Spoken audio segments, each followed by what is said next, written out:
we asked them, how many of your community colleges assess digital literacy upon entrance? They said less than 10%. At the end of our presentation, we asked it again, and we asked, how many of you think you should have a digital literacy assessment for incoming students? And it was nearly 100%. This is In the Know with ACCT, the voice of community college leaders. I'm Jacob Bray. This episode of In the Know is about how to best reach Generation Z students. David Connor and I talk with Tedmon and Casey Wilhelm, professors at North Idaho College. We discuss how Gen Z students learn, consideration for teaching Gen Z students, what trustees need to keep in mind, and more. This is part one of a two-part episode. Okay, today we are here in Washington, D.C. at the 2020 Community College National Legislative Summit with Tedmon and Casey Wilhelm. Both are associate professors at North Idaho College in Idaho. And welcome. Thank you for being here with us. Thank you for having us. We asked you to come out here actually specifically to record this podcast because you both presented in October at the our San Francisco Leadership Congress. Your session was called Engaging the Distracted, Meeting the Challenge of Reaching Gen Z and Millennials Without Deterring Non-Traditional Students. And the reaction to your presentation was very strong. This is perfectly in line with our chair's initiative this year. The ACCT Board of Director Chair, Dawn Erlinson, is really interested in what she calls personalized education, thinking about precision medicine. She also calls it precision education. Teaching young people in ways that they're better equipped to learn. So let's talk about that. Why did you choose to present on that topic, and why now? When we started teaching, we noticed that students learn differently today than they have in the past. When you used to be able to give a textbook and say, hey, read chapter 1, I'll give you a quiz in it next week, that just doesn't work anymore. Students aren't used to assimilating information via textbooks. And so we did a little studying. Casey's working on his doctorate, and we focused primarily on generational differences in learning. At San Francisco conference, we were very gratified to see the number of trustees that were very engaged in our discussion. We happened to give them clickers, and they were able to respond. And not only did that help them focus on the lecture, but it also just really got everyone excited about it. So thank you very much for having us back. Yeah, and another point to kind of make was when we were starting to notice differences, we wanted to better understand what we could do to reach students. Our goal is to have students be successful. We want them to either complete their 2-year degrees or transfer on. And we were just noticing that there was a disconnect that continued to get wider. Almost the divide continued to develop. And instead of us just kind of doing the old methodologies we were using, we really wanted to try to investigate maybe how we could change the paradigm a little bit, what we could do to better reach some of these students to make sure that they were succeeding. So before we get started, we should probably define what we're talking about when we say generations. So in general, when we say a millennial student, it's a student typically born between 82 and 96. But once again, these are gross generalizations. Not all students fall in this category, just like any other generalization. But my guess is that if you think about someone in that age group, you'll probably be able to see some of these characteristics in the way they learn. Yeah, when we think of millennial students in general, some of the characteristics on the research that we've done, some of the characteristics they exhibit really are believe they can multitask. So believe that they're inherently really good at multitasking, which the research shows nobody's really good at multitasking, but they think they are. And so with this, cognitive task switching is very important. So getting them to actually switch between reading, watching a video, doing something tactile is really beneficial with millennials. Tend to challenge authority, speak their minds. So it was interesting when we were visiting the National Archives yesterday, we were told to put our cell phones away, no images when you're in viewing the documents and such. there was what I would define as a millennial that was in there who had her phone out and was very put off that the guard had told her not to use the phone, and was just looked at her like, no. And so this kind of challenge of authority and kind of speaking of the mind, it was just, we were looking yesterday, I go, well, there we go. It just totally exemplifies kind of the behaviors we see in the classroom from students where they just kind of believe that it's their way and, you're not going to tell me what to do. They love recognition, though. They really demand feedback and praise. They like feedback, want to speak their minds, but they want you also to give them feedback. And so that's important. Right. Along with the challenge that because they spend so much time on their smartphones, they're very addicted to their smartphones. This tends to lead to shorter attention spans than we saw with Generation X in prior generations.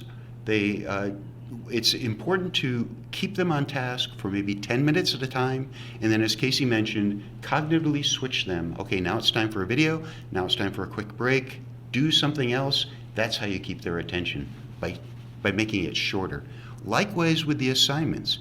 Instead of giving all the assignments and having them all due, say, Saturday at midnight, the students will succeed far better if you give them shorter assignments due multiple times during the week.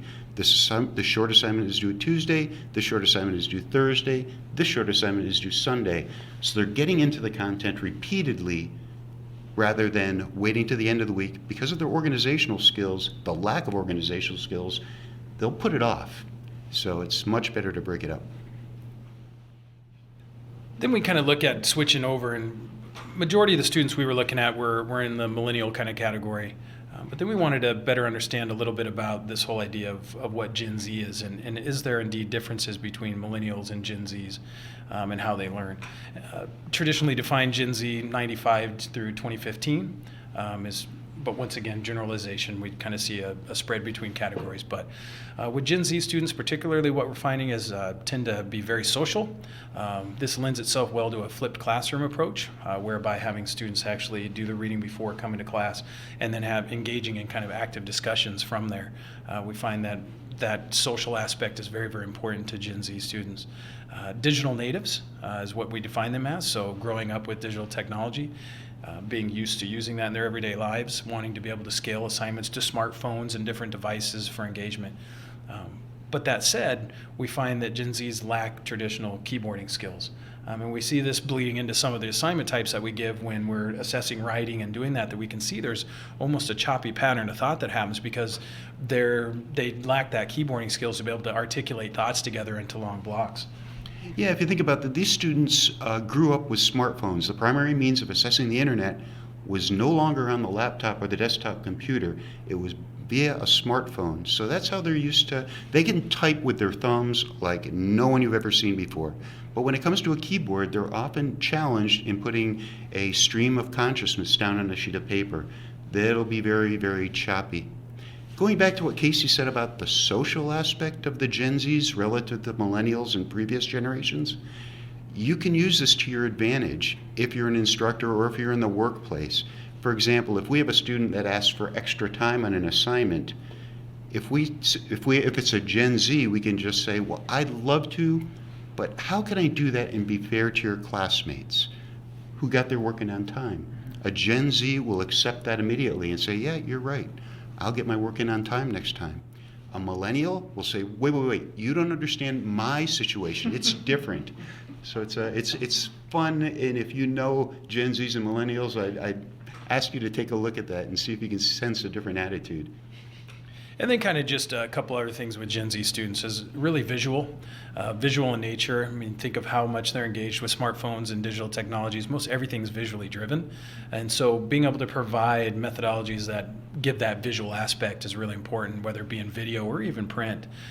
We've noticed when we looked at some eye tracking studies, and when Gen Z students are reading traditional print, about 95% of them key on an image first and then track down to the actual caption, and then we'll actually read the associative text text with it. So very, very image driven. And then this concept of nonlinearity. So they don't like the linear kind of feature of traditional ways of learning. They want to hop around and go, think of how you're looking up information on a smartphone oftentimes. You get a thought, you go and look it up. And we see that with Gen Z learners where they will hop around to different concepts and different topics. They're used to that. And so being able to design instruction that kind of covers that nonlinear way of learning is important. It's really fascinating. Take, for example, a kangaroo. Millennial and older would tend to look at that from a holistic point. Okay, here's the whole animal. Now I'll look at the parts of the animal and see how it makes the whole. Whereas a Gen Z is actually more comfortable saying, oh, I'm going to look at the individual parts and then assemble it as a whole. So, it's a marsupial. Oh, it has a pouch. It hops. Looking at the different parts and then putting it together on their own. They actually prefer to learn that way rather than you to have them force it down. This is the whole, and now look at the parts.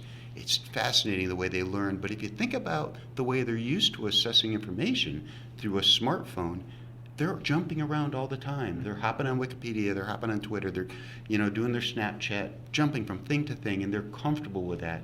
So we need to come up with learning strategies that meet that, while at the same time doesn't turn away non-traditional students that prefer looking at the holistic, or that prefer the written text more than the images. That's the challenge for professors today. To maybe blur some of the generational divides here, an embarrassing little personal story. I was in Ireland last spring with my family at the airport on the way back, and there was a sign that said, "No photography." It had a picture, like an icon of a camera, but it was also written in Irish, and the Irish word was so interesting looking. It was so long. It was like, I don't know, something I would expect to find in Iceland or something. So it was so interesting looking, I almost took a picture of it, a picture of the sign that says no photographs. In the instant, I went blank and went to that, and then I snapped to my senses right before I took the picture, but not before security got to me and asked what I was doing. And so I'm Generation X. I'm significantly older than especially Generation Z, and yet I feel like I've been affected by mobile technology. So I guess something I've been wondering is, how much do you think technology has to do with this, and how much do you think might be more inherent? Because in these conversations, we actually hear about ADD and ADHD and other forms of neurocognitive differences. And I wonder how much of that is societal, how much of it is the way that people interact with the world and technology now. Do you have any sense of that? And does it matter? I think it definitely matters. And I think it's a combination of factors that have led to what we see. But I do think digital technology is definitely creating an impact for students that we have now. There was a study that we read with NFL players that were incoming NFL players that were coming into the league, and they were sitting in film sessions, and they had noticed that there was just a disconnect that was happening within these film sessions. Like they almost couldn't focus. So they brought in some experts to kind of just watch and see what was happening.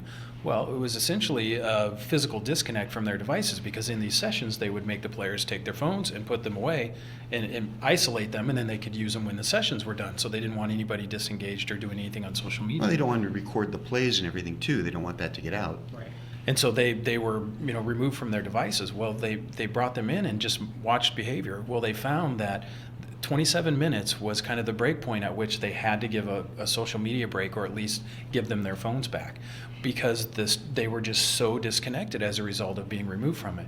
And I've definitely seen that in my classes.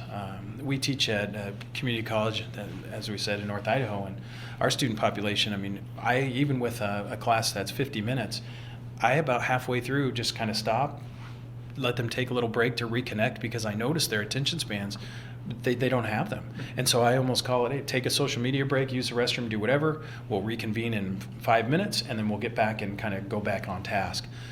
It's amazing that we have to do that even in a 50-minute class, but we do. It's little things. So I think that's definitely been created as a result of the increased use of technology, is that their attention spans and their ability to focus for long periods of time is really gone.